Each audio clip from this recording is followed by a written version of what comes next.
ஹாய்மா, இன்றைக்கி ஒரு சத்தான அதே நேரம் எளிதாக ஜீரணமாகக்கூடிய அரைக்கீரை கடையில் எப்படி செய்கிறதுன்னு பார்க்கலாம். அதுக்கு அடுப்பை பற்ற வச்சு மண்சட்டி வச்சுட்டு அரிசி களைஞ்ச 2வது தண்ணி சேர்த்துட்டு தட்டின பூண்டுப்பல், சின்ன வெங்காயம், நறுக்கின தக்காளி, கொஞ்சமாக மஞ்சப்பொடி சேர்த்து எல்லாத்தையும் சேர்த்து ஒரு 10 நிமிஷம் மூடி போட்டு வேக விட்டுறலாம். எல்லாம் வெந்து வந்ததுக்கப்புறமா சுத்தம் பண்ணி அலசி நறுக்கி வச்ச அரைக்கீரையை இது கூட சேர்த்துட்டு ஒரு கொதி வரைக்கும் மட்டும் மூடி போட்டுக்கலாம்.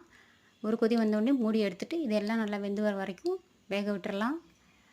பொதுவாக கீரைகளுக்கு புளிப்பு சுவைக்கு புளி சேர்க்காம எலுமிச்சை சாறோ இல்லை தக்காளியோ சேர்த்துக்கிட்டா ரொம்பவே நல்லது. இப்போ இது எல்லாமே ஆறி வந்ததுக்கப்புறமா மிக்ஸி ஜாரில் சேர்த்துட்டு கடுகு, காஞ்ச மிளகாய், தோலோடு தட்டி வச்ச பூண்டு இது எல்லாத்தையும் சேர்த்து தாளித்து அதையும் இது கூடவே சேர்த்துக்கலாம். அடுத்ததாக கொஞ்சமாக எலுமிச்சை சாறு சேர்த்துட்டு தேவையான அளவு கல் உப்பு சேர்த்து கொஞ்சம் குறகுறப்பாக அரைச்சி எடுத்திங்கன்னா சூப்பரான அரைக்கீரை கடையில் ரெடி.